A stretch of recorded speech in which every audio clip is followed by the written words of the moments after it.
Music Matters. Mr. Hadji Gaviota. Yo, what's going on, man? How you doing, brother? Good, I'm about to crack this ASMR style. You ready for Pull up.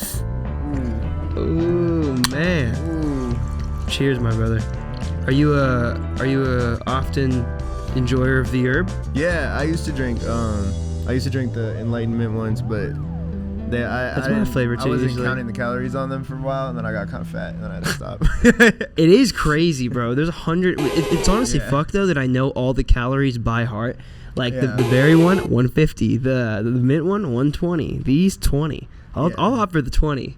Yeah, that was real of you. I appreciate that. Of course, bro. I promise I wasn't calling you fat. I was calling myself fat. No. You know how it is, bro. What's the? I wonder if is that more a California thing, or are they as popular in New York? I think they're becoming more popular in New York. I think the person who originally put me on to these was Rahul. Do you know Rahul, the artist? No. He was in New York for a minute, and now I think he lives out here. He makes sick music. You should check his shit out. Great videos too. What kind of stuff does he make?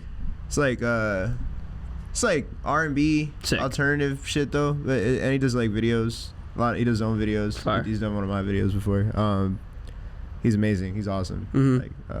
But we were shooting a video, and I think that was the first time I grabbed one of these, and he put me onto them, and then I started drinking like 3 of them a day. Right off rip, you were geeked. Yeah. You're like, wow, this makes me feel like $100. Shit is like a cheat code, bro. No, it is, dude. I ever since we got the sponsorship, there was a solid 2-3 week period where I was definitely like abusing them.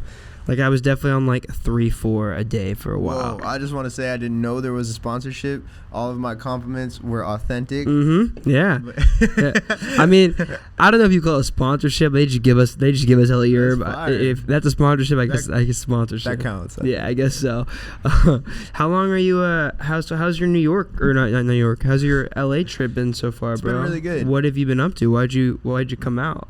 Well, I work as a substitute teacher back in New York. That's like my day job. So a lot of times, like, I plan to come out here to work on music because a lot of the like dope people I'm lucky to work with, they live out here. Not all of them, but a pretty good chunk of them.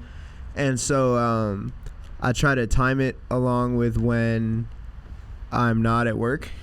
As a substitute teacher, I can take off whenever I want. So like when I went on tour with Shy High in February, I just like took off. Like, that was fine. Yeah. But usually I time it with like February break or like April break because it's summer vacation. And I was like, let me just get 2 weeks out here and try to finish this project. So that's what brought me out here. Nice, dude. Yeah. The substitute teacher community in music has to be pretty small. It's like you, Monet. I think it's more people. There's got to be some. Teo. There's got to be some other ones. Yeah. Yeah. I mean, that's already a lot. Yeah. That is true. I guess I've never even considered how flexible of a job that would be for music stuff. Super flexible. How long have you been doing that? Like, did you go to school for that? I didn't go to school explicitly to be a teacher, but I did become a full-time teacher like right out of college. I did Teach for America. So they What's that? It's like a program that takes people who are either usually like it could be anybody, but it's usually people who are just finishing college or people who are like lawyers or like some other career path, and they're like, I want to be a teacher, and it's like a program to just like put you right in the classroom, basically. Yeah. So I was like 21 teaching like high schoolers. Do they know about your music at all? They were like 18. Yeah, for sure.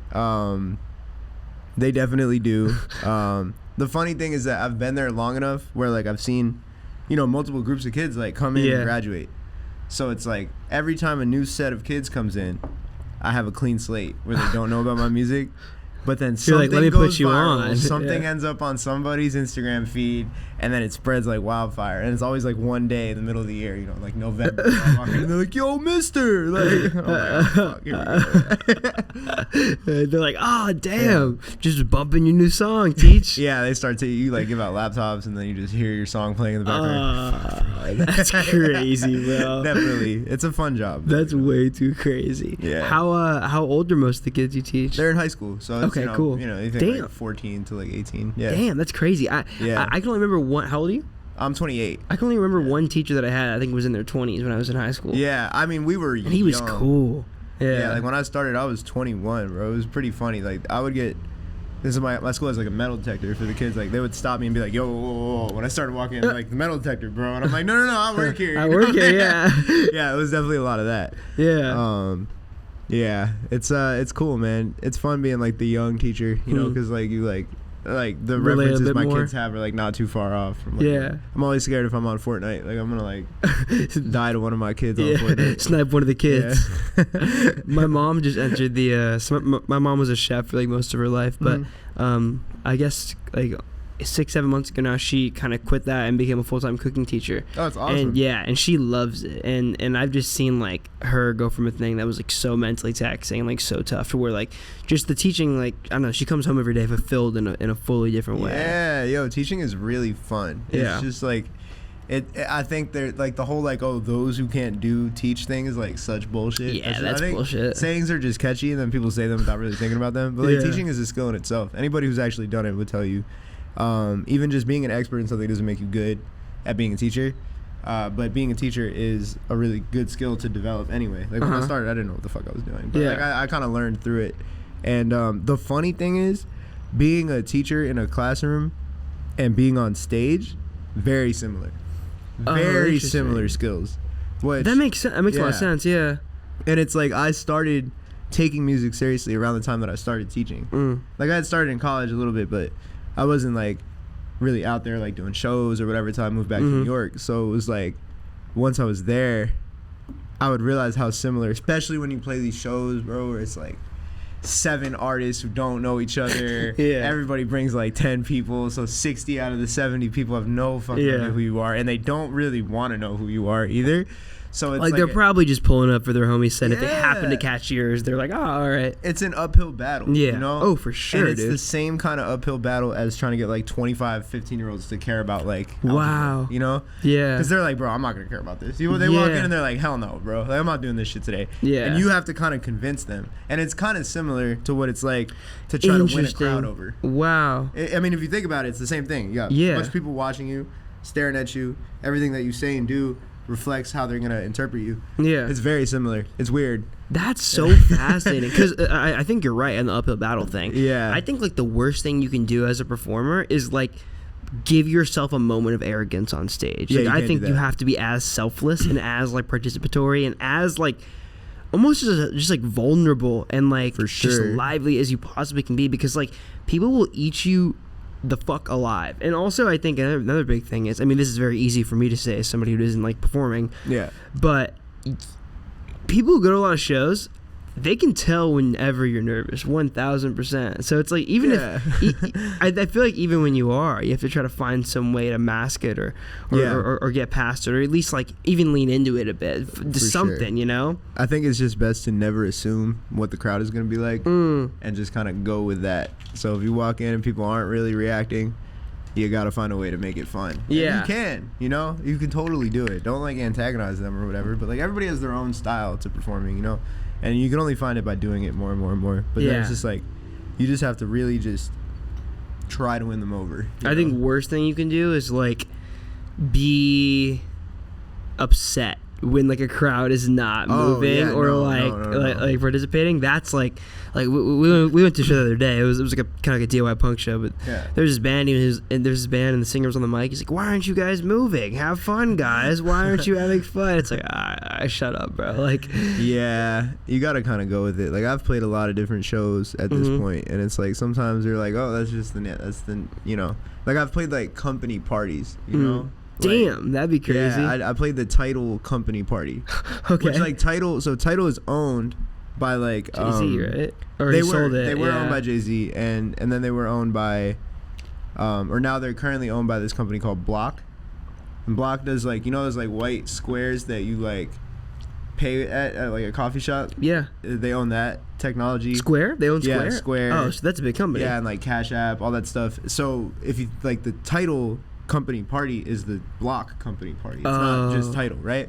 So it's like 5% of their employees are like Tidal employees. 95% of them do not work in music, right? So it's like the Tidal people are in the front and they're having mad fun, but then there's like a huge crowd of people who are just at their company party, and it would be very like like presumptuous of me to assume that they care at all about what I'm doing. Yeah. You know what I mean? So it's like you have to just focus in on the people who are enjoying it and not get psyched out. Because like, especially because I was coming off like the last shows I had done before that were like my headlining shows, you know? Yeah. And it was like, obviously those people were there to see me, which like is nice for sure. But like, you can't just assume every show is always going to be like that, you know? So it was like an experience for me to learn that. But I had a great time. But you just got to like know somebody's having fun, so have fun with them. Don't worry too much about the people who are kind of doing their own thing, you know? That's super key, bro. Like, just lock in on the person that you see is having fun, and then find out, I think, too, like would you, like, look at that person and be like, why are they having fun, or, like, why are they acting like that, and, like, how can I get everybody else around them to be in the same mindset? For sure, and it's important to see, like, which songs respond to what kind of crowd. Like, because I started making music, and my earlier music was definitely vibier. Do you know what I mean? It was like a little more chill and a little vibier. And then I started making more like upbeat, like loud, fun shit. And I try to mix it all. And there's plenty of people who like both sides of that, right? But when I would do my shows, especially like in New York or you know, they kind of like the vibey stuff, right? They like the loud shit too. Don't get me. Everybody likes loud shit when you play live, right? At the end of the day, you know, like loud shit goes crazy. So it's like very easy to like get a crowd to have fun to that, right?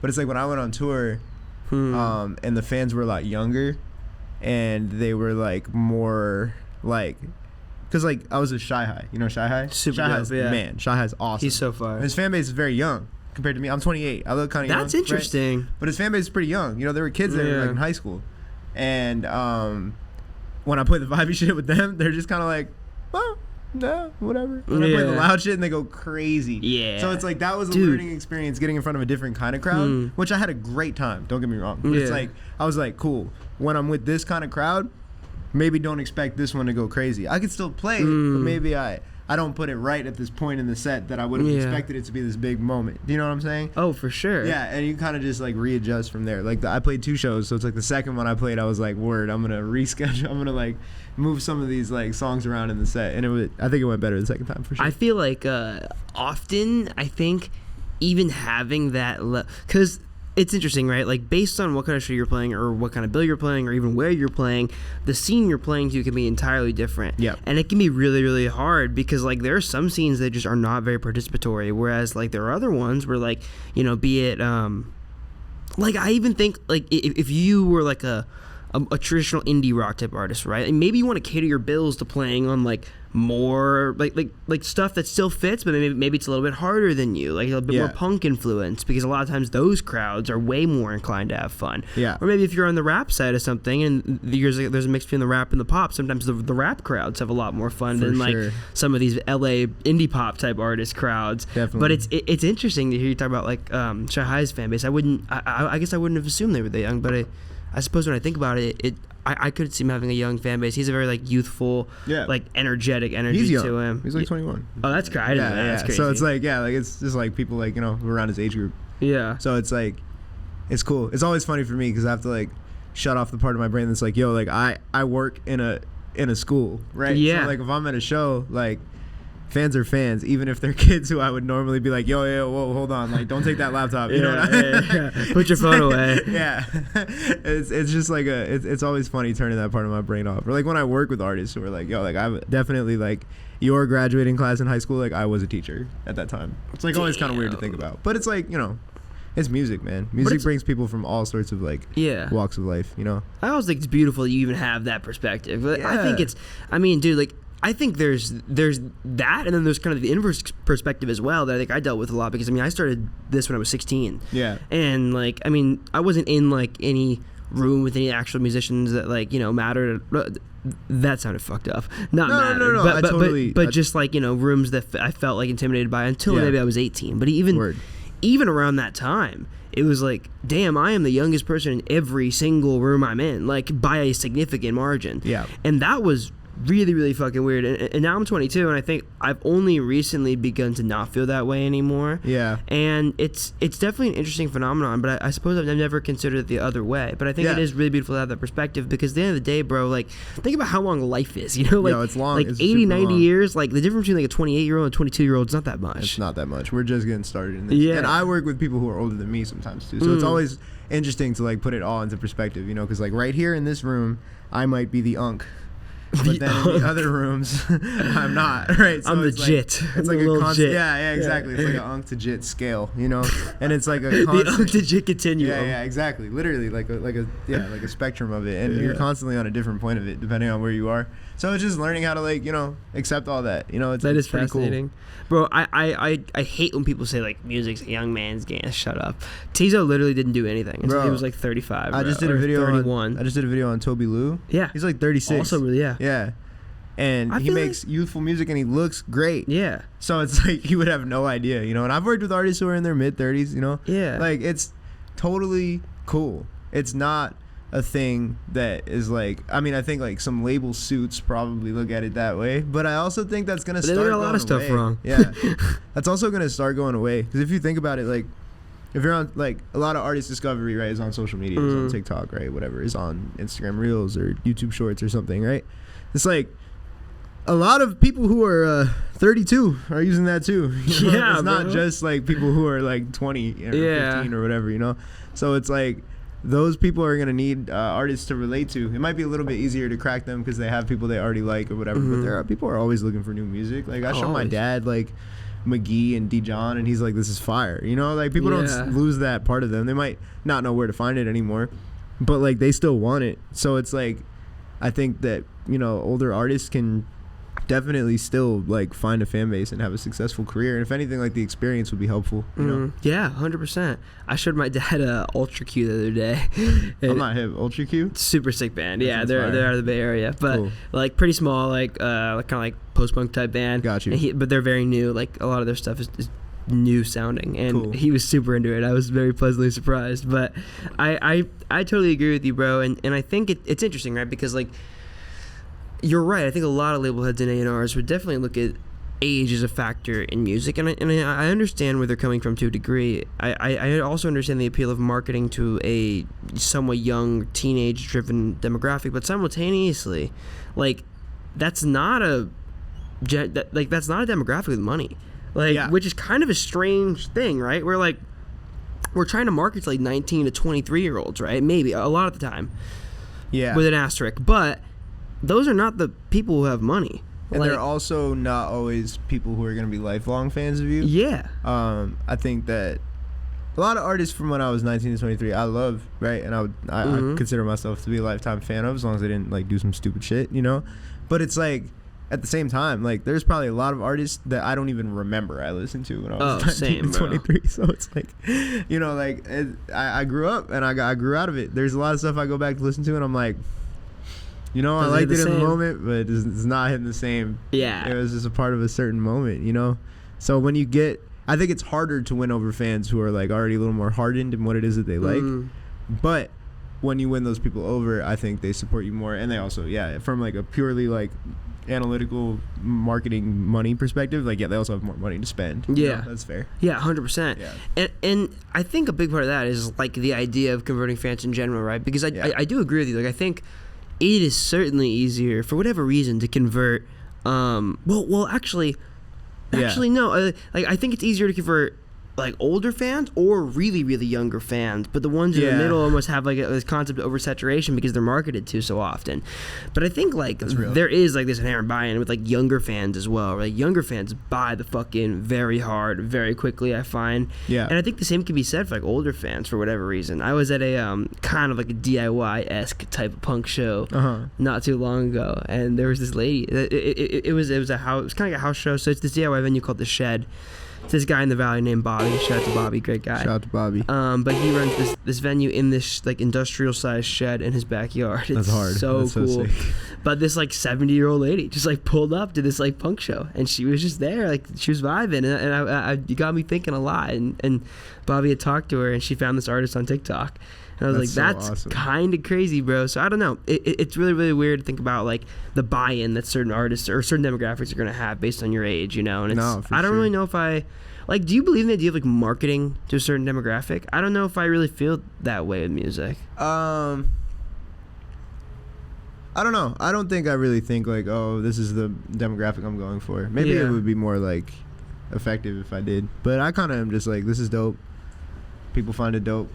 And across a wide range of interests, you know? So I don't worry too much about like how old they are. But I think it can be helpful if you're like very particular, or if you're like super like identity based. True. Then it makes sense to market to an identity. But I also think, you know, there can be like, as someone who doesn't really do that necessarily, like there can be like some challenges that come with that, you know, where you know it's like a little bit tougher.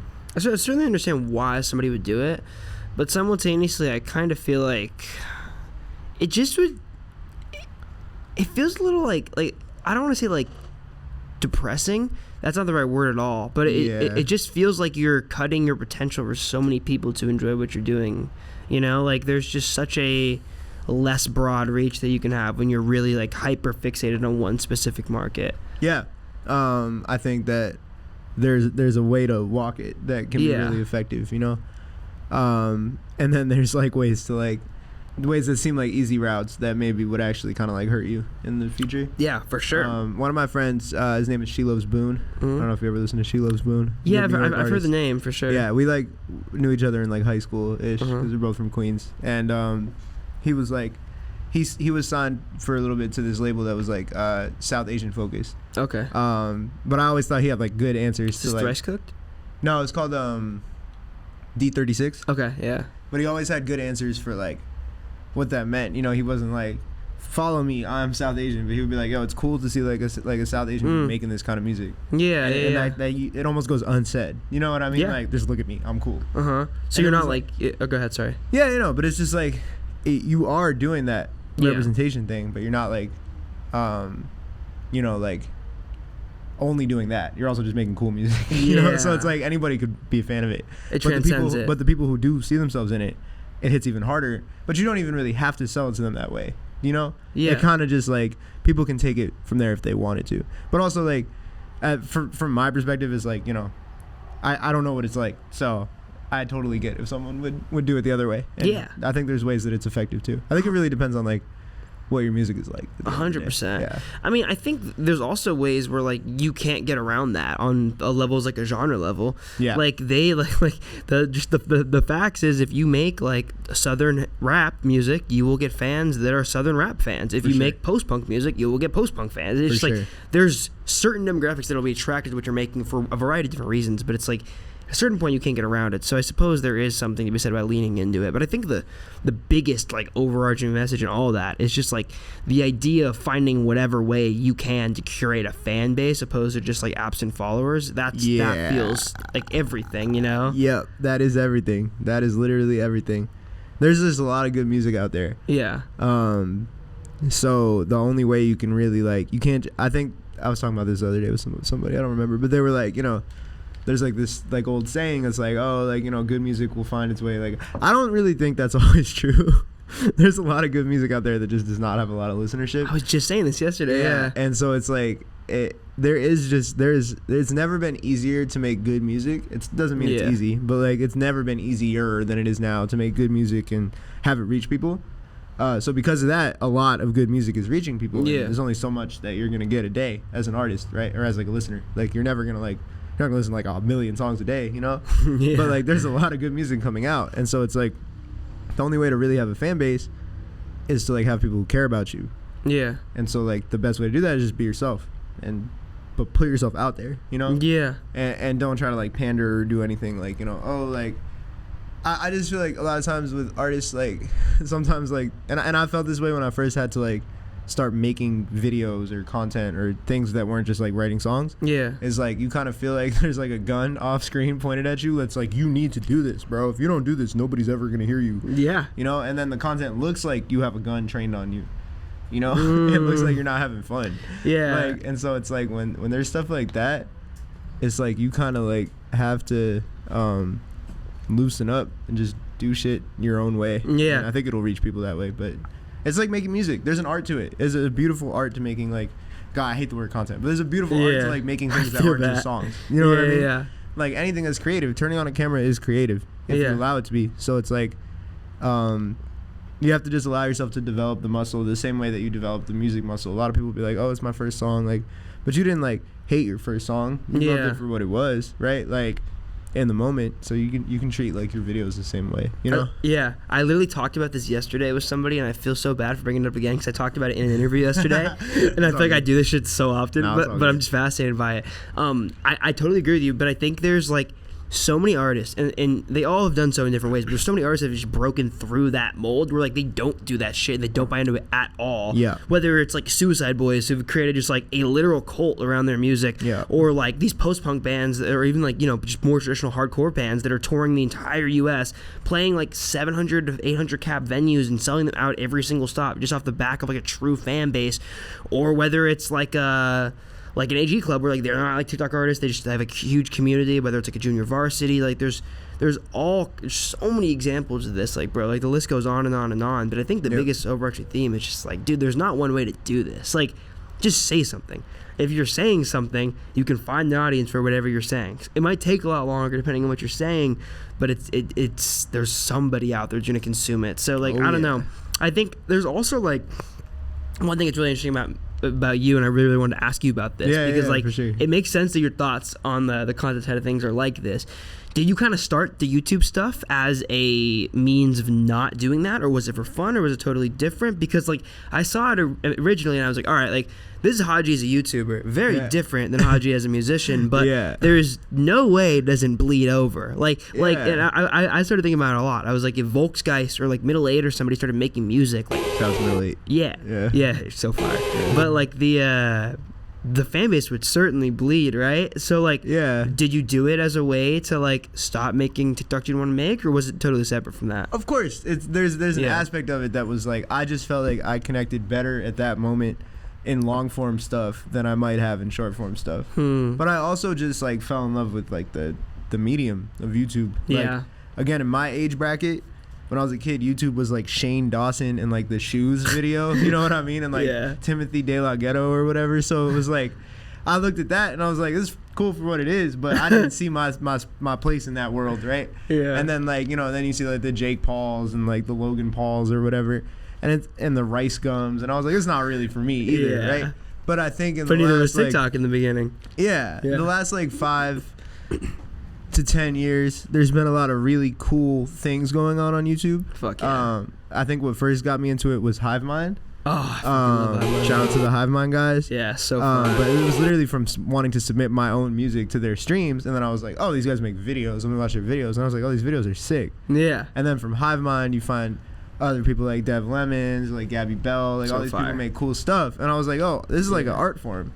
This is really cool. And I would spend my days at work, because as a substitute teacher, to be frank, I don't do shit, right? Like, I mostly sit there. So it was like, I spent a lot of time on my laptop, and I would just be watching YouTube videos. Yeah. And then after a certain point, I was like, I kind of want to make YouTube videos. The same way that I was like, I was listening to songs, and I was like, I want to make songs. You know, it wasn't really too different in that sense. And there definitely is, like, an aspect of it where it's like, yeah, people get to see me through this, and then they can, like, check out my music if they want, and then if they like me as a person, like, it does give me a better chance of, like, connecting to them for sure. And to be honest, I am, like, thinking about ways to be more of myself on short form content too. I think I've, like, been planning some of that stuff. I don't know when that Dante shit you did was so sick. Oh, thank you. Yeah. I mean, that guy is a genius, bro. Honestly. Alex is, bro. So he inspires me. I go on a whole rant about how much that dude inspires me. He's but really the GOAT. But yeah, so it's like, you know, there's stuff like that. But it's like outside, kind of like the way that I'm doing YouTube things. It's kind of outside of my music. There's stuff that I'm looking to do that's kind of outside of just being like, hey, here's my music on social media. Because I think that's the future. Like, and but it's also because I've started to enjoy other people doing it. At the end of the day, like, if you try to make anything and you don't actually like the thing that you're making, it's not going to come out good, right? It's like the same way with TikTok. It's like artists are like, oh, I need to blow up on TikTok. Well, do you have people you like on TikTok that are doing it well?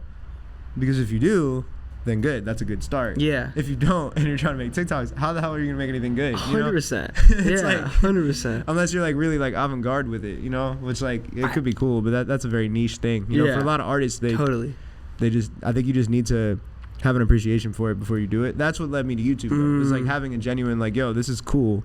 I want to make stuff like this. Yeah. And it's really just been a lot of learning because I didn't really know much about all this shit. And so I'm kind of learning every time I do a video, like I learn something new. Yeah, it's been a lot of fun because music was like that at first. And while I still learn a lot, I kind of know what it's like to make a song. It's like, it's like I definitely learn new things in music too, but it's not as much as it was when I first started, and I enjoy that process. So YouTube has been like that for me. Yeah. I have two very specific thoughts that I wanted to share from that. Absolutely. I think I'm really curious now because I've never thought about this, but as you said that, I wonder if there was like a shared gene amongst creatives where like because there's people who like get inspired by things or love things, and their first reaction when they consume that media isn't to go make the thing, right? Yeah. But like it's so interesting with you, for example, like you said, like I loved music, so I went and made music. Or like I loved these YouTube videos, so I went and made YouTube. Yeah. And I almost wonder if that's like a common thread amongst artists in general. Like, because I know there are people in the world, 100%, that are gigantic consumers and appreciators of music, art, whatever it is, but their first intuition isn't like when they hear something, they're like, oh, I'm gonna go make that, But it's interesting with you because you were like, when I became a music fan, I wanted to make it. When I became a YouTube fan, I wanted to make it. So I'm thinking about if that's like a shared gene. I wonder. I think not like a real gene, but I think it's like a self-image and confidence thing, honestly. Oh. To be honest, yeah. I think like there's so many people who I talk to who don't make music or publicly, or don't work in music, or don't make videos publicly, whatever, right? And they're always like, oh, I wish I could do something like that. Like, oh, I would love to do something like that. I want to do something like that, but I don't. Do you know what I mean? Oh, 100%, and like, bro. You can't. Yeah. But they haven't. But it's so daunting. Like, oh, no, I work in finance. Or, oh, no, I do this. Or, oh, no, I'm not creative. Oh, I can't sing. Oh, I can't, right? And it's like that. It's that first, like, I can't thing, right? Yeah. Which, like, I couldn't really address why certain people have that over other people. It's probably, like, an environment thing. Totally. Or just, like, an upbringing thing. But I think a lot of that is just people get stopped by that first step, and they think like, oh, like there's this thing that other people have that I don't have. I don't really believe in that. I do think some people have like innate talents, of course, right? But like I think a lot of times like it's just putting yourself out there and learning and trying new things. Yeah. Like there are things that you're going to naturally be better at than other people, and there are things that you're going to need to work on more than other people might have to work on. Facts. But anybody can do most of this stuff. Yeah. You just have to like love it and keep going at it kind of like relentlessly. But I think, that's what stops people. But from the outside, I think it can be so terrifying too. Like I think, and like less than terrifying, at least for me, just like daunting on like a technical level, for sure. like complication wise. Like I think one example of this that I think about a lot is like I wanted to throw shows for years and years and years and years before I ever started throwing shows. Yeah. But that was because in my head I had like literally like made up this facade that it was like this totally complex, complicated, like technical thing. Yeah. And it's like on the promotion level alone, like throwing shows is a series of phone calls and emails. Yeah. It's very, very simple. Like anybody can do it. And I try to say that as much as I can because so many people I know like I want to throw a show. It's like, dude, just send some emails, send some text. Like that's really all it is. But it's from the outside, like the final product is so huge and so big that you would assume, I think similar to how I did, that like this takes years to do, or this takes like a ton of money or a ton of like whatever legal work. You have to know all these certain things. It's like not really, dude. Like it's just really just like it's. Venues have made it pretty much as easy as possible for promoters to do it because it makes their job easier, I did it in college. That was actually one of the things that inspired me to be a musician, was just like my senior year of college, me and two of my friends, we had like just three of my friends actually. We had a job basically like booking shows for our school. And sick. Where'd you go to school? UPenn. Nice. Yeah. Okay. And they were like so there's a big committee, right, that does like the big show, which like honestly like Penn students like music taste is not really like that great on average, I would say. So they would have like big EDM artists or something that was kind of like palatable to a lot of people. One year we had a chance to rap, that was pretty cool. But like that's sick. you know, it was mostly like these big EDM artists. And then there was a smaller committee where they were like, we're giving you less money, but it's still a pretty decent chunk of money. And we're like, your job is not to sell tickets. We don't care. You sell 5 tickets. We don't give a fuck. But we want to be able to brag about the artists that you brought in like 5 years. They're like tastemakers. They're A&Rs. So that's basically what we were doing. So like in that's so cool. 2016, 2017, that was my senior year. Like we had Kevin Abstract from Brockhampton, like 2 weeks before he dropped American Boyfriend. Slam fucking bro, there were dunk, like dude. There were like 40 people at that show. Like it was did not sell well, but it was cool. Like basically like being party the other day. Hell yeah. Yeah, I was like, whoa. That guy did that shit. Yeah, but being around people like that, it inspired me because you see the whole operation. You see these artists who are at that early stage, dude. Right? So there's him. We had Yeek. We had Daniel Caesar before he dropped his debut album. Some R&B gods. Yeah, it was really cool. We had some really awesome artists, and getting to do that was like very eye opening because I would be around these artists at this early stage in their careers, and then they felt like real people. They felt like, there's like a real dude doing this. Right? Yeah. And it's like I could be that dude if I work at it, and that was kind of the thing that inspired me to do stuff. But damn, bro, that is, and I think that loops back to what we were originally saying, just about the whole like idea of just getting over yourself, just like getting over it and fucking doing it, bro. And it's for sure it's so daunting and huge, and everything is like that, I think, from an outside looking in, you know. But it's like, bro, once you start, you've done 75% of like the biggest challenges, I feel like, and that is just like so huge. It's like the getting over yourself, and like you aren't that deep, you aren't that important, like no one gives a fuck about you, dude. Yeah, and that's a beautiful thing. Like, that's a really cool thing. It's a freeing thing if you allow it to be. Yeah, exactly. Yeah. And I really relate to what you were saying, because that's so much of like the appeal of what I do. Like I love that concept. Like, I mean, Mario is the best that I've ever met anybody in my life. Like just picking like this person will be this person in like 5 years. This person, like it's the most fun game on earth, bro. It is very fun. It's so sick. I want to loop back to one thing you were talking about when you were saying TikTok, and I think how you were talking about that Dumb Days thing you did a little bit. Yeah. And just finding more creative ways to make this traditional style of vertical content. I think one thing that I consider and I think about a lot is the way in which like we are kind of viewing TikTok as, or just shorts in general, as like this sort of like alternative way to peddle your music, and it's become just the norm, right? It is like the verbatim what you have to do. And it's weird because when you think about it in that context, it becomes something you don't want to do. And then I think one thing that I've thought about a lot recently, it's helped me take a step back and start like helping some other artists make TikToks and stuff, is just understanding that like all these vertical platforms are just YouTube vertically, and you can, that's honestly what they are. They're YouTube vertically with a different layout. Yeah. And I think like as such an appreciator and like lover of YouTube and just like the incredible cinematic things that people are making on YouTube, and so much of the shit that I grew up on, like I grew up wanting to make YouTube videos. It's like all I've ever wanted to do. And I think like reframing my mindset on TikTok was really helpful when I viewed it through the lens of just like a vertical YouTube, where I was thinking of just about like, damn, like you really can make cool shit on this app. No one is stopping you, you know. Absolutely. It's just like the platform and medium doesn't change. Yeah, I mean like there's and I think like a lot of people feel like TikTok kind of rewards you for like following trends too, or like doing things that other people did, but everything does. The longer route that can be more beneficial is just like doing your own thing that only you could do. I have a friend, this kid I went to high school with. His name is Will Mahoney. You might have seen him on TikTok. He does these. Like, wait.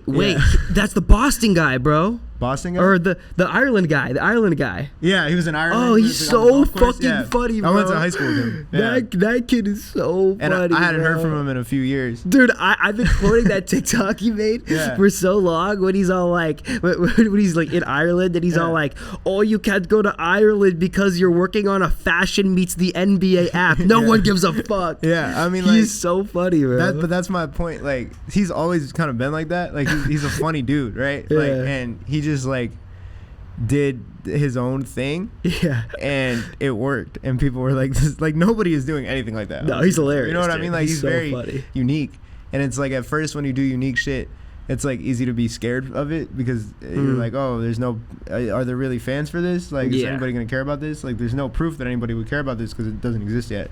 But that actually can be like the best thing ever once it starts connecting, is because you're really the only guy who can do some shit like that. And it's really just being yourself, which also makes it easier to just make shit. Oh, 100%, dude. Yeah. He's a definitely good example of that. Yeah, he's just so funny, dude. Yeah, the way he's in LA is hilarious. The Guitar Hero shit that he did. I don't know if you ever seen that one. Where he's No, like I playing haven't seen like that one. I think it's like an American football song or something. He's like missing the notes and he's like, "It still sounds good. It still sounds good. Love."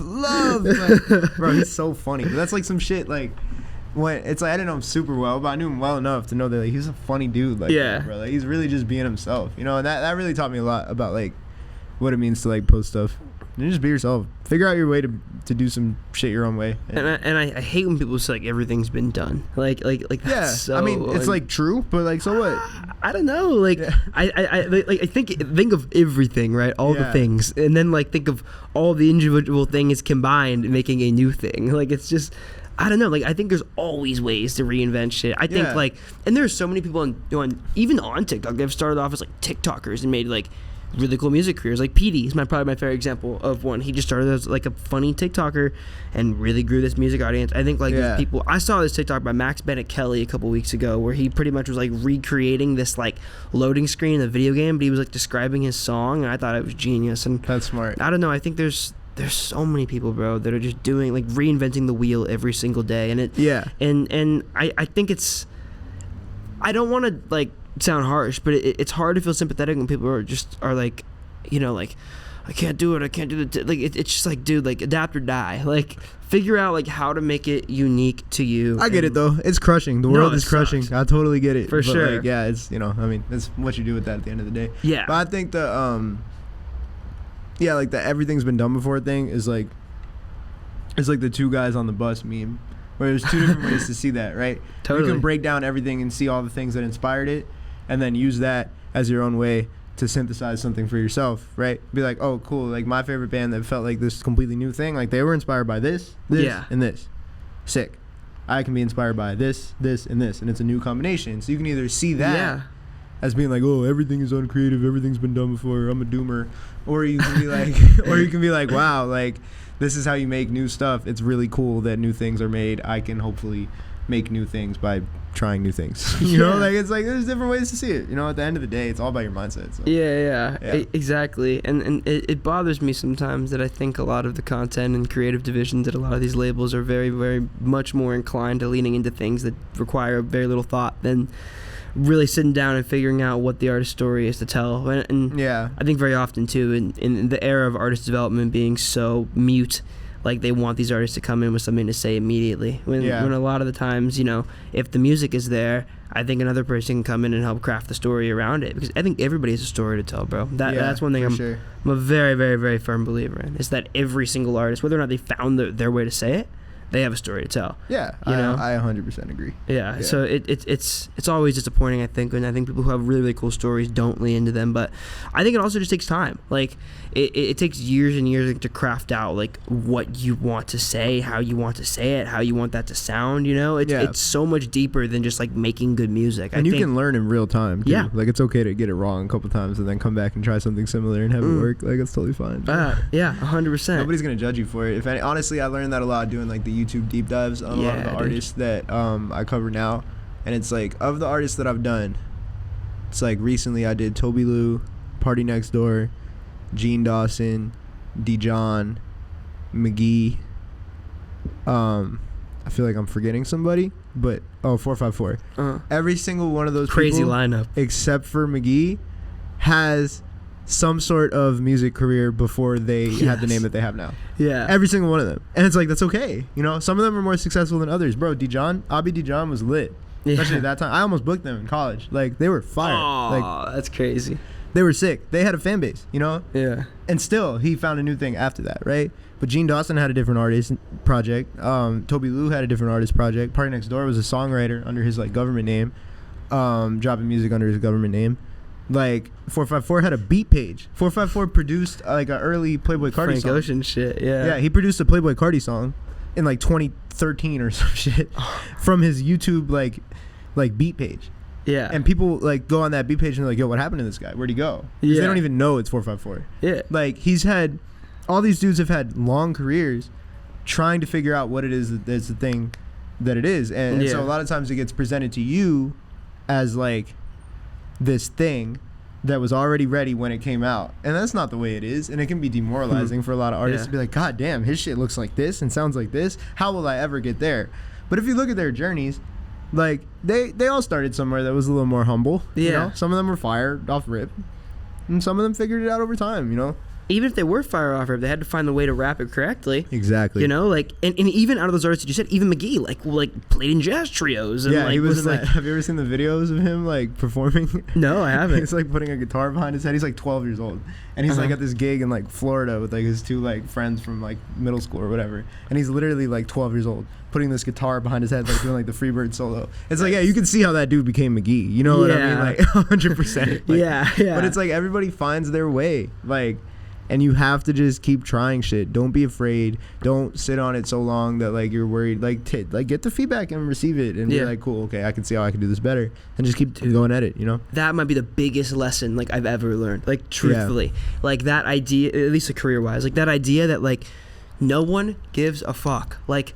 Stop worrying like, oh, if I change this, I might lose this fan base, or this person might feel this way about it, or I might lose this traction. Dude, like, life is literally, it's so long. It's so long, bro. You should always be doing the most updated and best version of whatever you're doing that you know how to do. To be fair, though, I understand that. Oh, I get it, like, too, yeah. I grew up, like, in the iPod world, right? And I grew up in the mid-2010s on, like, Pigeons and Planes and whatever, and it was always, like, you know, you, like, oh, genreless is the future. Everything is genreless. This is all. It doesn't matter what genre you make. You can mix it up every song. And, like, that was true back then.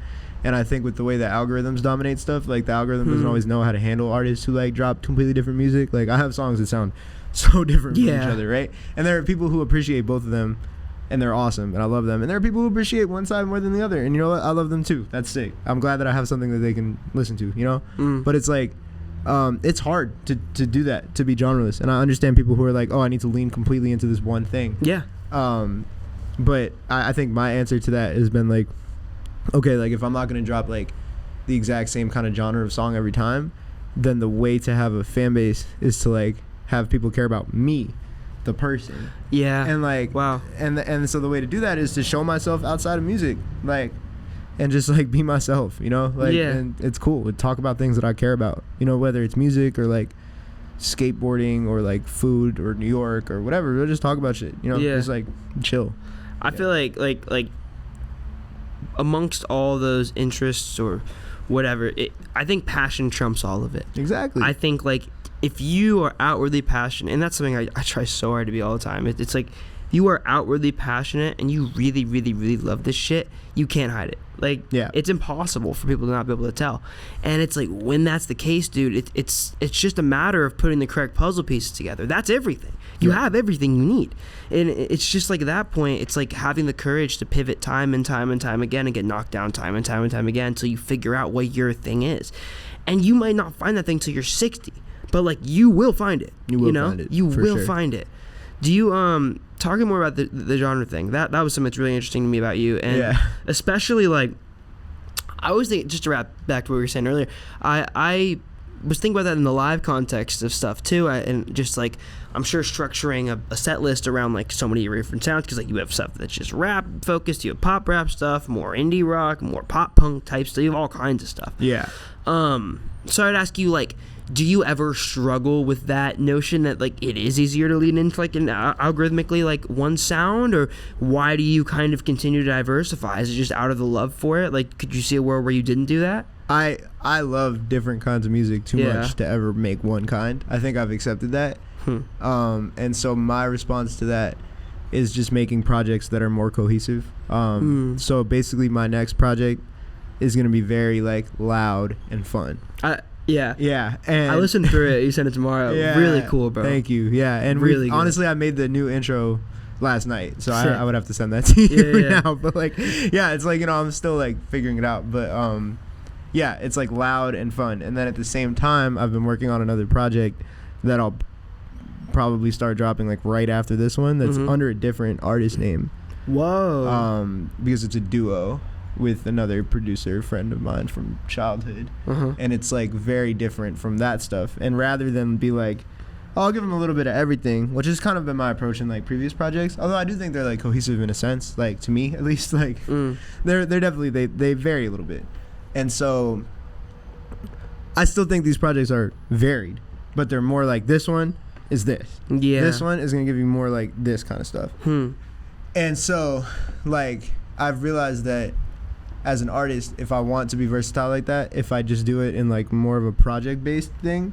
Yeah. And I present it, that allows me room to present these worlds that can be like, they're all part of the same universe, but they're little worlds that people can, you know, tap into and enjoy. Yeah. And so I think that's been my approach. It's like a shift in like that mentality. I think that's 100% the right way to go about it, bro. Dude, I think like there's really no limit to what people will listen to these days, in the sense that like I don't think there's a lot of like fans of like one specific genre, because genres are so like tied to each other now that you don't even know what you're listening to. Like I couldn't go through your discography and be like, oh, this is pop rap influenced indie rock, you know what I mean? Like it's all so blurry that like as long as you, I think the biggest thing is like you said like you're presenting the energy. Like that's huge. I think is like presenting a consistent energy throughout like a theme or through a project or something like that. And I think as long as you're doing that, like you said, you can build out different worlds that have different meanings and feel different things, but they all exist in the same universe. I think there's a lot of artists that like are incredibly good at that. Yeah, that's kind of been my inspiration. Is I was like, because I'd always be like, oh, like, but Tyler the Creator is so versatile. I should be allowed to be versatile, right? But then you realize that Tyler is like, yes, he's versatile, but like he also makes like very like themed projects, and that allows you to get into a world of a different thing. And it also means that like his fans who probably came in like liking the like horrorcore rap stuff, like it was easier for them to branch out when they were given a full project that allowed them to see like Wolf, that allowed them to be like, okay, it's kind of the same topics, but like it's got this like warmth and campfire vibes to it, right? And then you go from there to like the Cherry Bomb thing, and he kind of led his fans in a very intense, I don't know if he had intent when he was doing it, but like in retrospect it looks very intentional, right?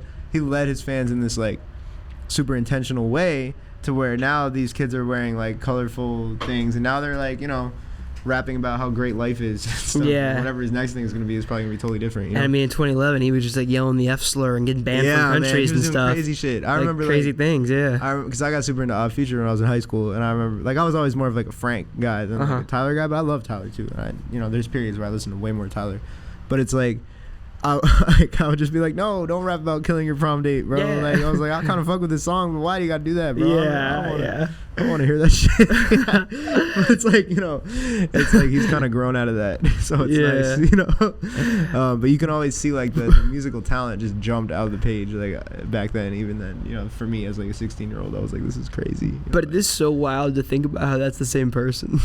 Like I feel like I rarely stop and think about like, damn, like Igor Tyler is also Wolf Tyler, and like Flower Boy Tyler is also Goblin Tyler, and that's so strange to think about, bro. But I think like his, in my opinion, like Tyler's revolution is like, and don't get me wrong, people were doing this before. Like Kanye is obviously the archetype for this, but like he, at least in like the very more saturated social media universe and timeline, he is like literally the master at like building out worlds from album to album in ways that feel almost entirely separated from the last, but somehow connected. Like he does it in such a specific way. And I think one thing people don't talk about with Tyler a lot too is like he kind of became big and influential in the very perfect timeline to where he could do that, right? Because if he like was huge during like the Goblin and Wolf times, I mean like there just wasn't really the social media infrastructure to try to build out something like that. I mean, I suppose there was.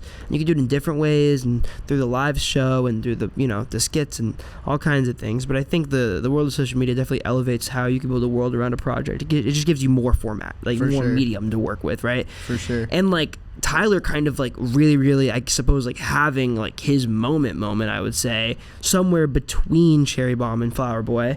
Like having that, I think, kind of be the time where Tyler just like totally exploded. And well, I guess Igor, he exploded even more really, but you know, whatever, that 4-year timeline is like when social media kind of began to become this thing where it was the norm to build out these worlds, and he just was doing it to the fullest extent of everything, bro. And there's I don't, not a lot of artists I think have done that. He also was at a point where when he got to that point, he was big enough to already do the albums. Like I think a lot of artists, and this is hard, dude, it's like a lot of artists trying to roll those worlds out within singles. It's a very hard thing to do because you're very limited about the format, but it's also incredibly daunting and difficult to drop an album when you don't have a very solidified fan base yet.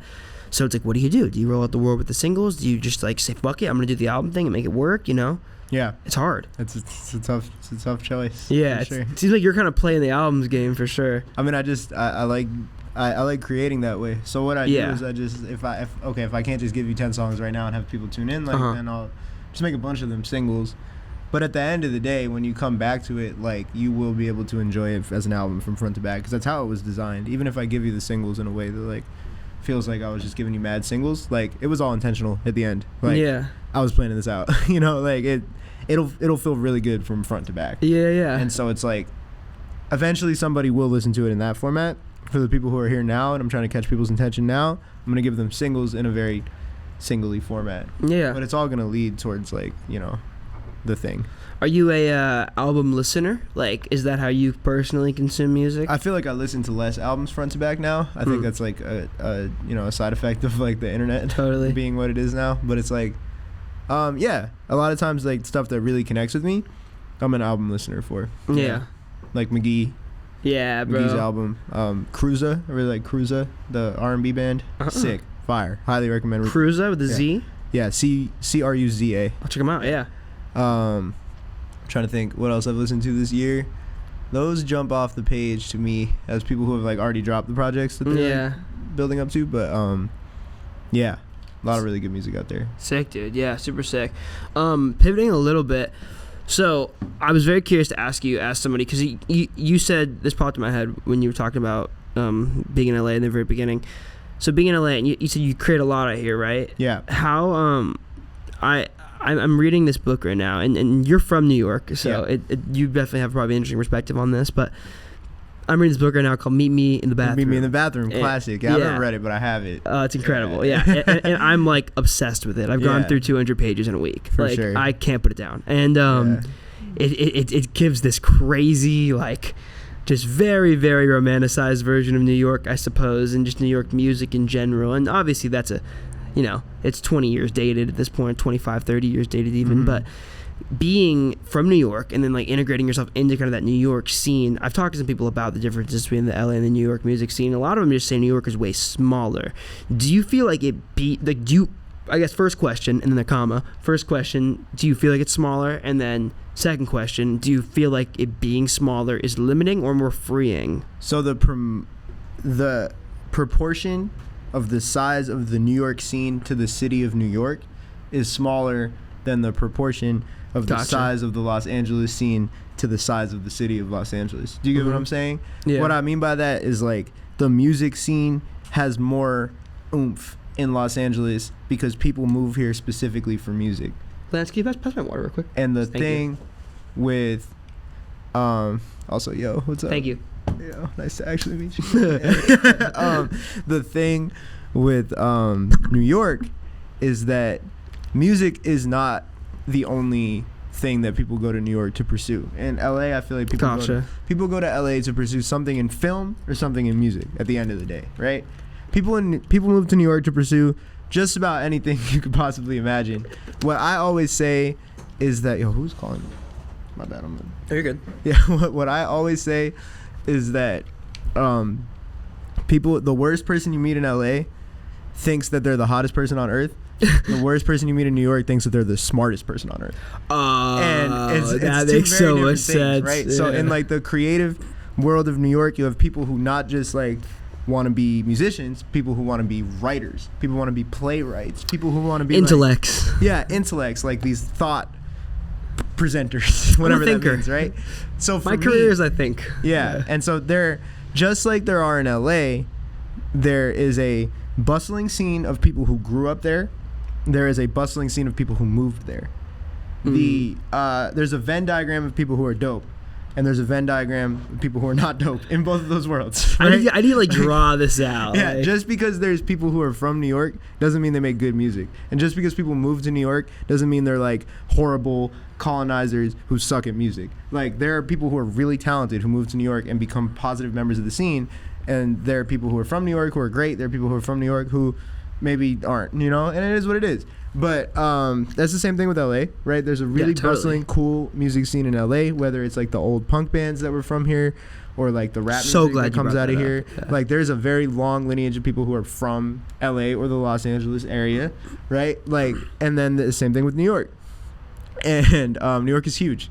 You can move to New York and become a successful musician.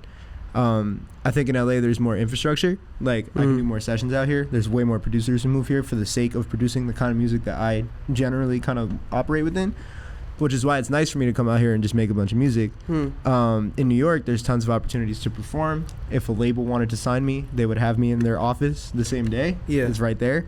There's tons of really talented and creative people to work with.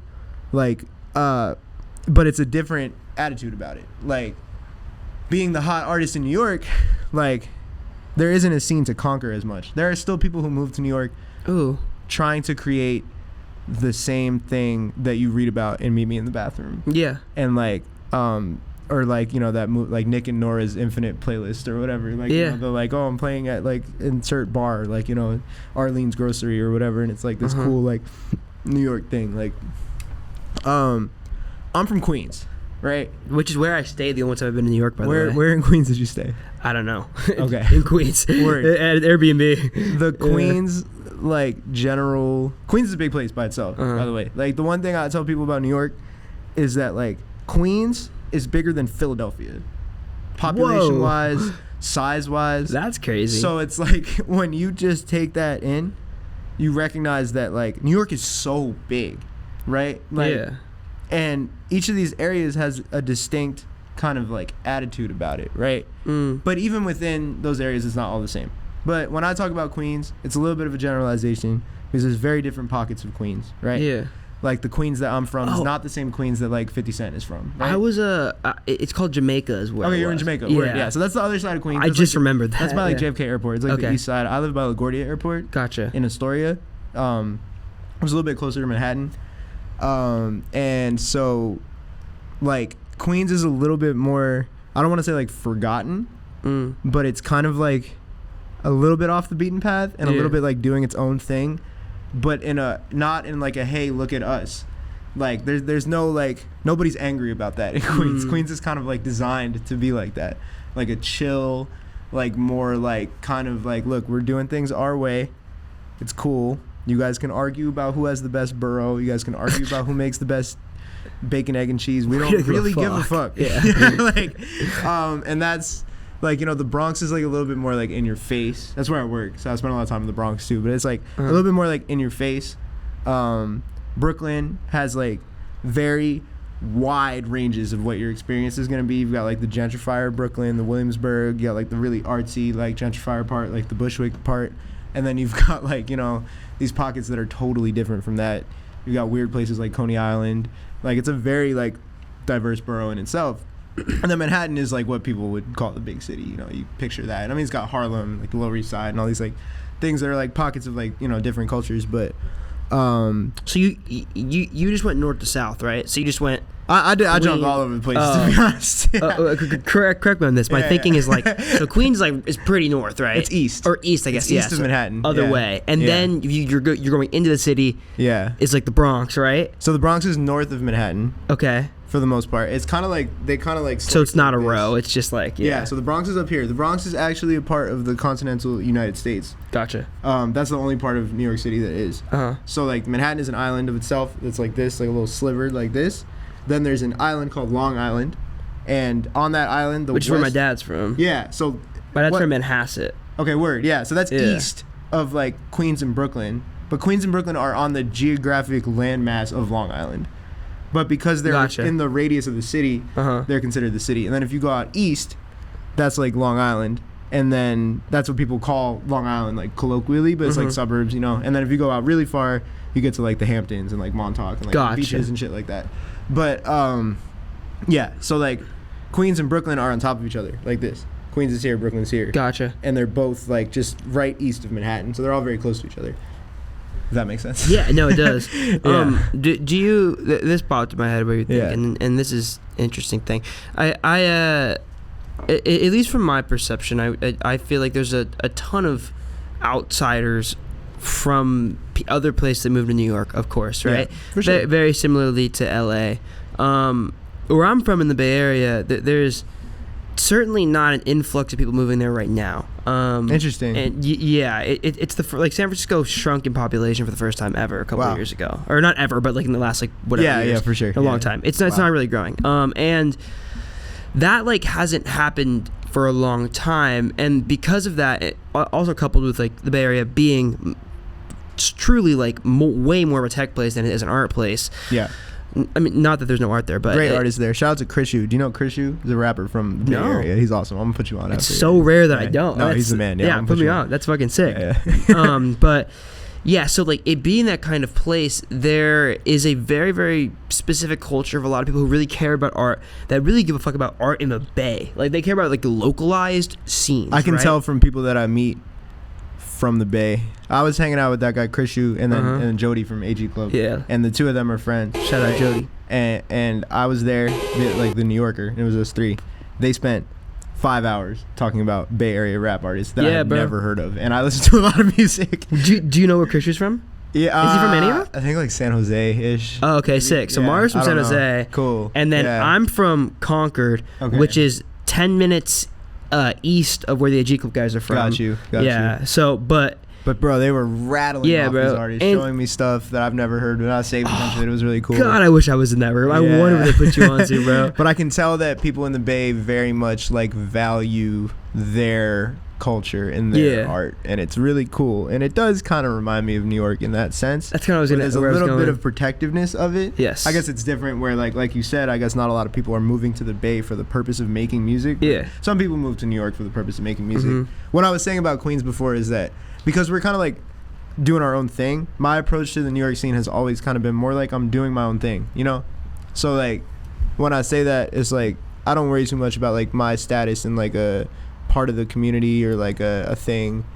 I'm doing my own thing. I like a lot of those guys. I'll go to their shows. I'll have fun with them. Yeah. Like I've always been like an internet kid anyway, so I care a lot about the internet and meeting people on the internet. And you know, a lot of the people I've met in music I just met through the internet because we have similar interests. I probably should be outside a little more in New York, but like I kind of just do my own thing, you know. And but I have a lot of respect for a lot of the artists in New York because I think a lot of them are supremely talented, including people who moved there.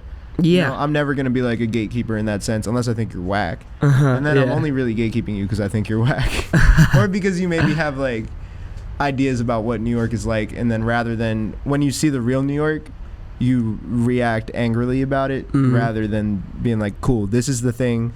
It's almost like being a musician, right?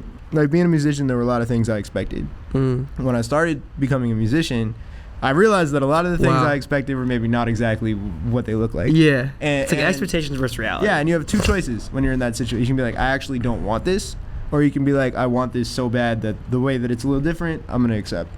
Right? I picked the latter. And then I think for people who move to places like New York or even move to places like LA or the Bay Area or whatever, when they get there, they have this idea of what it's going to be like. Probably because they watch Friends or Seinfeld or How to Make It in America or Sex in the City or whatever show told them like this, or read Meet Me in the Bathroom, whatever show or piece of art that told them what it was like to be in New York. You get there and you realize that it's not exactly that. Do you become a positive member of the New York community? Interesting. Yeah. Or do you reject it or pretend like you still live in that world and kind of treat everybody like shit? It's up to you, right? And that's going to decide how I see you. No, 100%. Because New York is a melting pot. People are always going to be coming in and out. And so there's ways to come in like a respectful way that values the community. And there's ways to come in on some bullshit, right? Yeah. And so you're going to be seen accordingly, right? And I think that's kind of the way it should be. You shouldn't just be like, fuck everybody who moves here. Because like, bro, New York is a melting pot. It was created by people who moved here from a lot of different cultures and contexts, right? Some of which had more privilege than others, right? But it's what you do with that when you're there.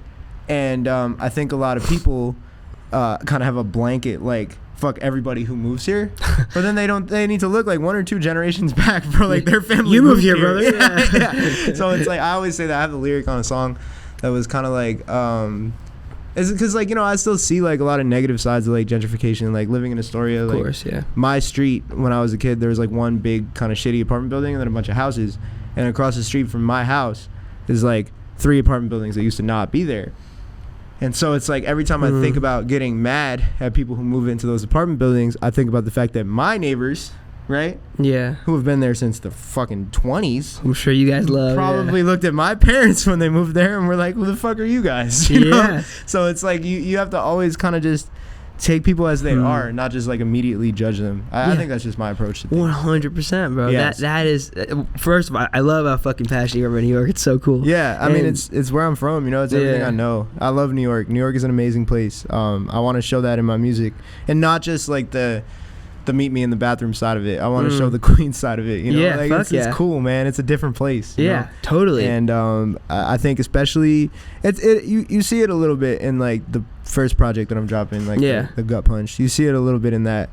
But I think you're really gonna feel it in the second project, like the vibier stuff I'm working on right now. I think that really, because it's you know, with the kid that I grew up with in Queens. I think that's gonna really have like more of that kind of there's a very particular feel that you'll get from that that kind of comes from that place. Remember exactly where you are. I'm gonna switch this card real quick because I don't know why, but I fully you're good deleted things on it, but it still says it has no space. You're good, don't worry about it. 30 seconds. Stop recording. Yeah. All right, sorry, quick break for changing a card, but New York. Yeah, man, New York is great. I was just like, it's a big place, so everybody's experience is a little bit different. I hope that like my music shows my side of New York, you know, but everybody's gonna take something different from it. Yeah, I was where I was going with the Bay Area thing was before we that was so fascinating, bro. Like I said, like I fucking love people who love where they're from. It's the coolest shit in the world to me, bro. And it was like in my friend group, it's become like a meme because it's always like, oh, do you guys know where Dante from? I get the same. Trust me, I get the same. Yeah, so like you feel it. But one thing about the Bay, bro, is like there's a lot of like protective people who have like very localized culture, and I never really knew if anywhere else had that. And then I kind of moved here and I thought about it more and I realized here doesn't have that a ton, besides like very specific scenes, right? But I feel like a lot of folks that aren't like really into like a very ultralized genre scene or whatever in music in LA, a lot of them don't really like, it's not like they're like, oh, like I'm from LA, like support LA music, etc., etc. There are some certainly, but I think I saw a lot more of that in like the Bay Area, or like there's people I know from like places like Chicago or like Atlanta, or it's like they love like, or even the places in Florida, like they love that music scene. And LA, obviously, like I said, like I've learned that doesn't exist as much, but I was really curious about New York. Because I would think it'd be like a middle ground, right? Because there's a lot of people that are from there, but a lot of people move there, I think. So do you find a lot of that in New York? Like, are there a lot of people who are like, I love local music, like support local music? Like, is that a big thing? It doesn't come across as like a community, like intent thing like that. But I think that New York has localized scenes of music that have a lot of fans. Some of whom live in like the Bronx, and some of whom probably live in like Sweden, you know. But it's like you know, like when you see like the drill music and like rap, like a lot of you know, New York has a very particular sound now. There was a period, I mean, New York is like obviously the birthplace of hip hop, so there was a period where most people, if they didn't live in New York, they were trying to sound like that, right? You had the West Coast thing going on in the 90s and the 80s, but for the most part it was like East Coast, West Coast, and then you have Southern rap start to develop right in the 90s, and you know, you have like the Scarfaces in Houston, you have like Outkast in Georgia, and you have like those scenes bubbled out, kind of had their own thing going on. You have like Cash Money in Louisiana, it became more of a regional thing. And then once hip hop became gigantic, it became kind of like a national thing where people would kind of jump on different sounds at different times, and New York kind of struggled to have their own regional sound after like the original hip-hop they sound. Invented the shit. And so like, you know, they have like the Dipset in the 2000s, right? And I'm sure there's gonna be people I'm forgetting, and you have massive rap artists come from New York, like 50 Cent or like Nicki Minaj. If you look at artists like that, nobody sounds like either of them. They're very unique, right? And so there wasn't like a scene of like New York. Sorry, that's crazy. Just for context, Mateo just walked in with a pizza.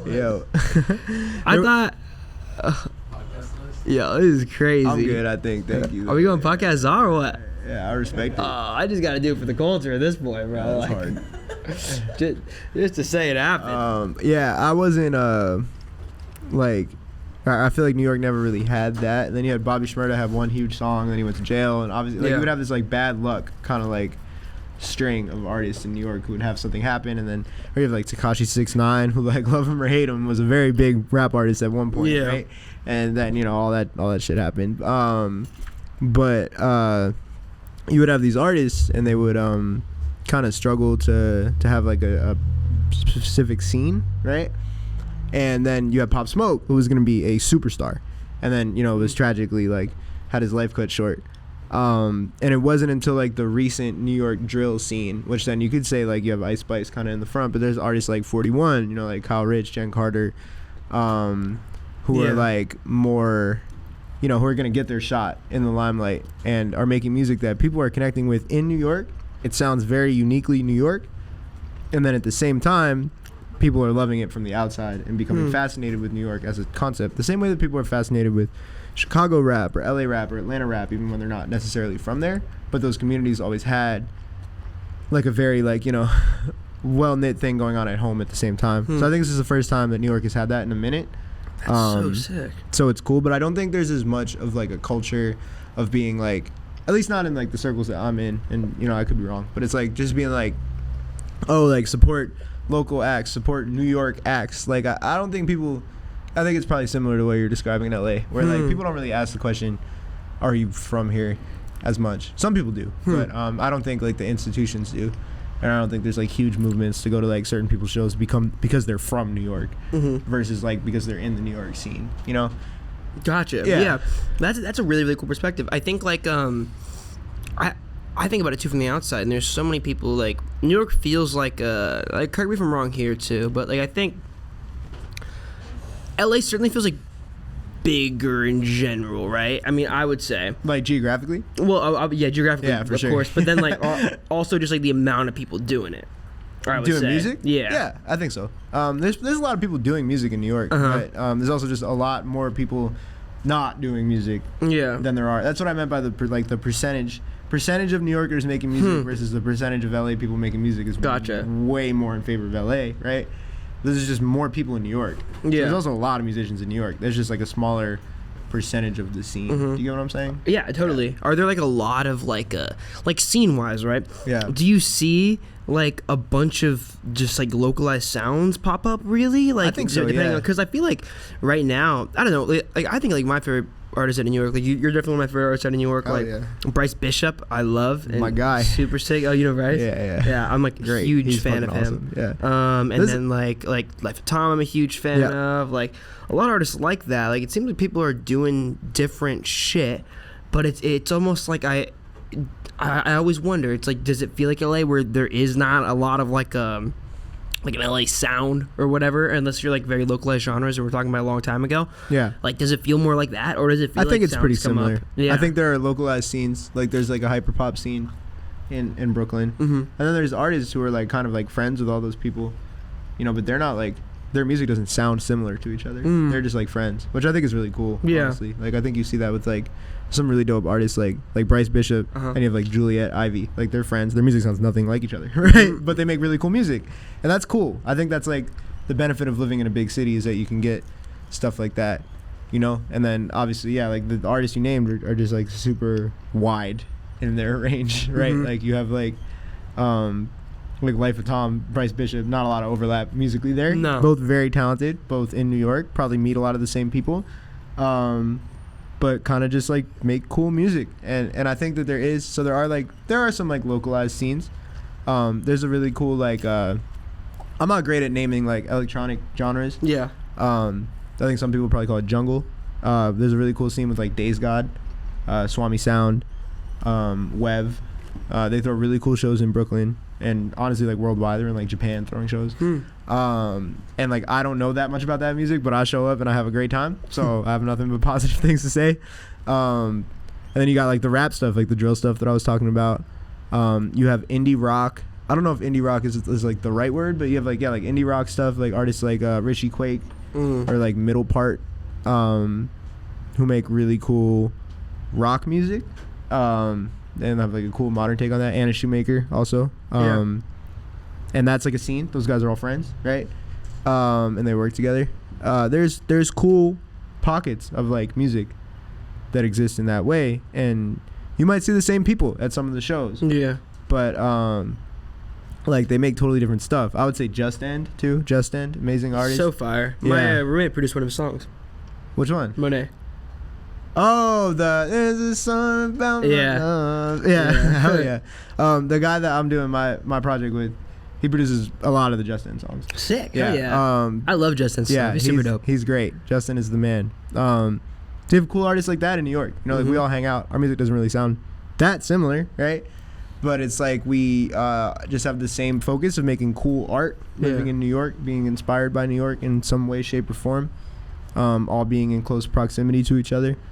You know, that's the cool thing about New York is like, yes, you have way less space. So I think a lot of times you don't see stuff like this, like throwing stuff in your garage. Just nobody has a garage. So yeah, you can't really do stuff like that, right? That's literally honestly the only thing that attracted me here opposed to New York. Yeah, I think that makes total sense. Yeah. Every time I come out here, I'm like, oh my God, this amount of space is crazy. Like if I go to my friend's shows and they're like in like a yoga studio that somebody rented out and you're like, wow, this place is huge. This would cost so much money in New York. It's just like space is at a premium. Right, so it's like a little tough to do stuff like that, but in exchange for that, you get proximity. Like I can go to a show in Brooklyn, I can go to a show in Manhattan, same day, right? But like driving from Santa Monica to like Glendale will beat your ass. You know what I mean? So I mean, fuck that. Driving from the Valley to like South Central, it's like you know, there's trade-offs, right? So things look a little bit different. I don't think they look as communal in New York because we don't have the space to hang out in that kind of format. But that doesn't mean artists don't fuck with each other and don't support each other. So dude, it's I'm certainly attracted to it. I think, I don't know. I always go back and forth. Like, am I really romanticizing this in my brain, or do I like really think there's something to it? There's a constant grass is always greener between the New York people and the LA people. Sure, like, if I moved to LA, my life would be so great, or if I moved to New York, my life would be so great. And people constantly switch back and forth between them. Yeah, that's what it is. That's so true. Yeah. Would you ever move here? So probably not within the next like 2 years. My girlfriend, she's a doctor. She has 2 years left in her residency program in New York. So Good for her. Don't see myself moving without her. So I think I'm gonna keep it going in New York at least through that. But I'm open to living in other places for a little bit of my life. I do want to like settle in New York and like raise kids in New York the same way I grew up in New York. But that's beautiful. As long as it's possible. It's so expensive. Like you never really know. But I would like to. Damn, bro. I wish so badly the Bay Area had more of like that is like my end goal. Like that's like my dream. That's like what I want to do more than anything else in the world. Is I want to start a venue in the Bay Area. Cool. I'm like very, very, very much of the belief that localized music scenes and like true like really strong musical movements come out of venues. Yeah, I mean the stuff that Live 2 does, you guys cover stuff like that. So like I've seen it. Yeah, like it's cool. I think that's really sick. Most of the Bay Area stuff we've covered has been like me shoving it down everybody's throat. Yeah, that's fine though. You gotta, like I said, you know, you keep doing stuff until it connects. Like because that's like it will eventually. There is an audience for that. So yeah, dude. I think it's interesting. It's I always go back and forth and I try to understand why it's like there's so much. I think a lot less like variety, I suppose you could say, in the Bay Area, and I think a big case of it is it's just such a difficult place to live that like it's very hard to ask somebody to have an artist project to pursue that when they're working 2 to 3 jobs just to pay their rent. It's pretty incredible to ask somebody to make music on the side of that and put a lot of time into it. I think there's that. I think there's like just culturally, I think the Bay Area doesn't have like a champion right now, really. Whereas like I think a lot of cities do, and I'd be interested to see like if there's somebody that was gigantic that came out of the Bay tomorrow and just championed the Bay. I'm curious how the effects it would have. Yeah, I think about it a lot, but yeah. Something else I really want to ask you about. Yeah. So doing so you put out a lot of music, and putting out a lot of music plus like a YouTube video a week is pretty crazy. I mean, I watch your videos and like I've gotten into them more recently, and it's very obvious, like they as somebody makes videos, I know that they take a lot of time to make. How do you find the balance there? Like, do you have sessions as much as you're working on videos? Over the past year when you've gotten more into the YouTube stuff, has it trickled off? Has it balanced? Like, what do you have any set rules, or like how do you kind of go to balance those two things? How do I do all of it is what you're asking? Yeah, make the time, schedule.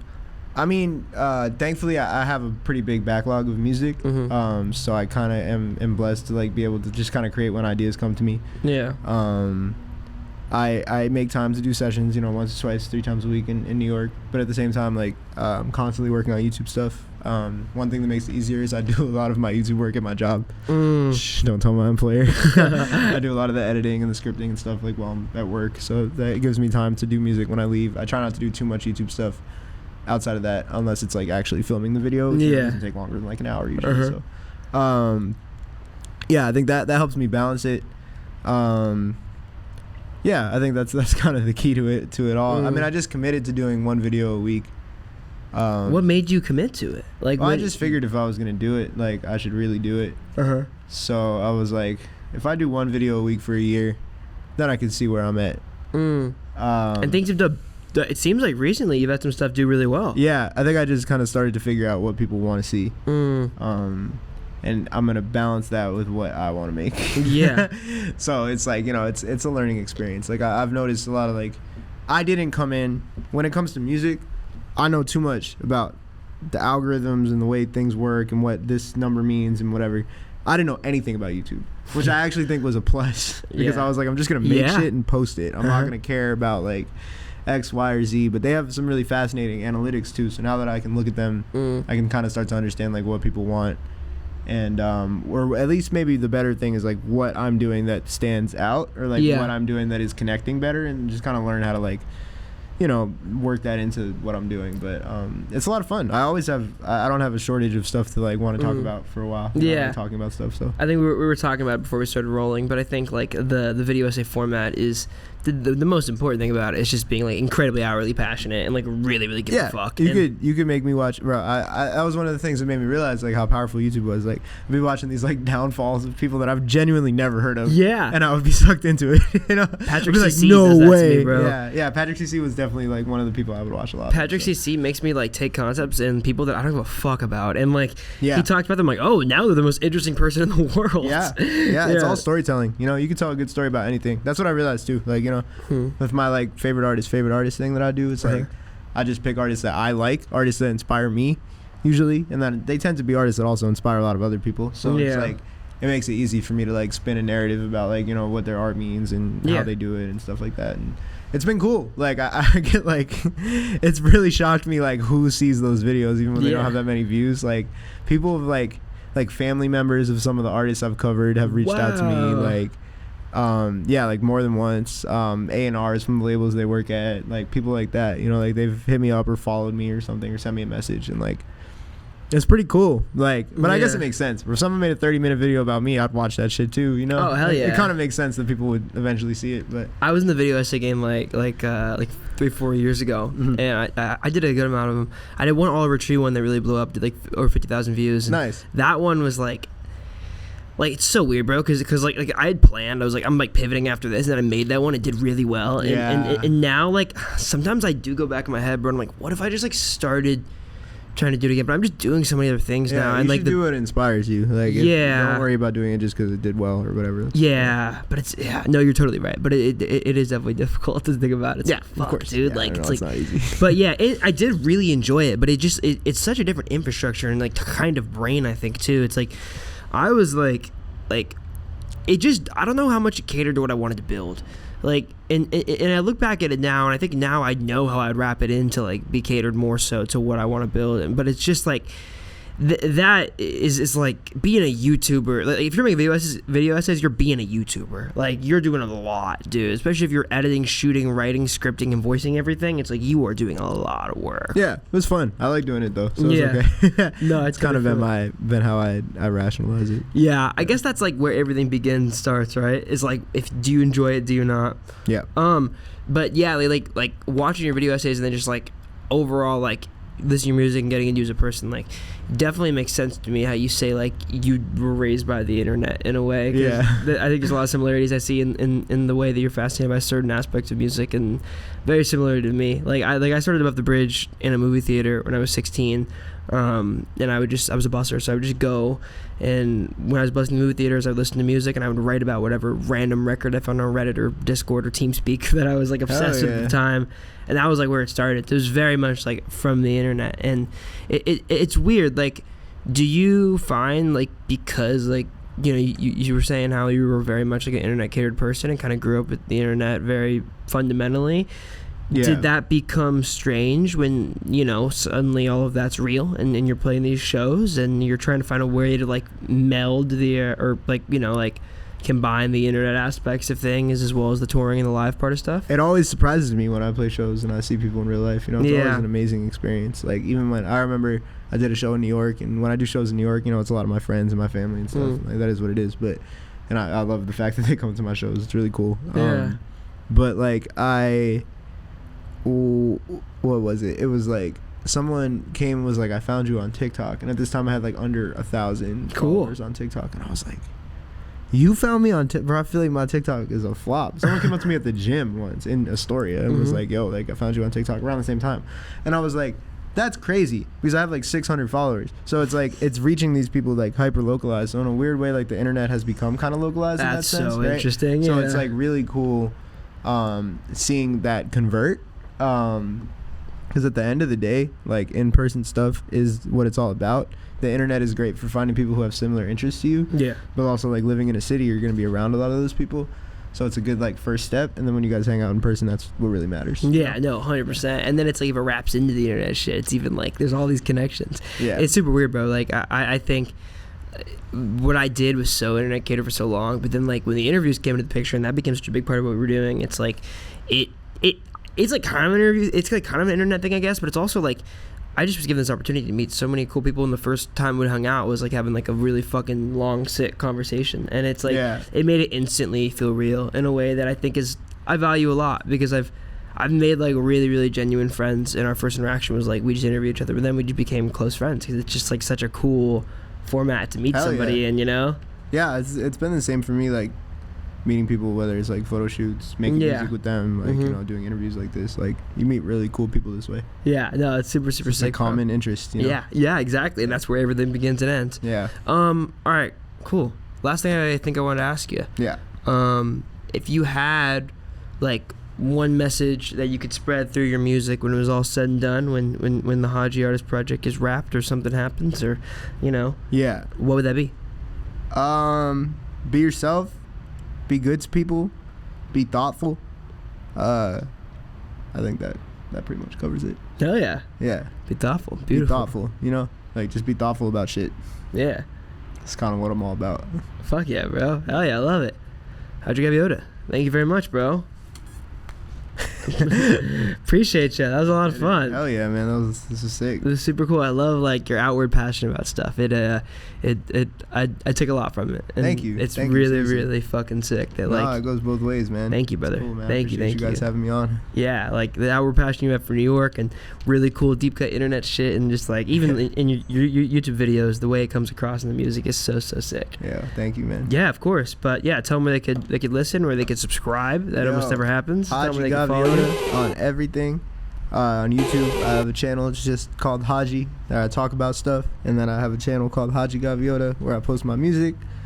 Those are both right there for you. Check them both out. Hadji Gaviota on every streaming platform, every social media platform, whatever you name it. I'll be shit posting on Twitter. Bro, your Twitter's funny. Your Twitter's funny. It's kind of different from the other apps, but if that's your kind of thing, I'm there. Bro, what was the one I looked at your Twitter this morning? There was one I laughed at. What was it? Was it the synth spread? No, that was funny as fuck too. But it was like right below that. There was also, I saw that you tweeted. You didn't tweet it, but you retweeted some kid tweeting about Omni, which is crazy. Omni, it was the caption that said like, I can't believe I found the country Brockhampton. Oh, I don't think that was me. I think you Country Brockhampton. I think. Oh, Omni. Yeah.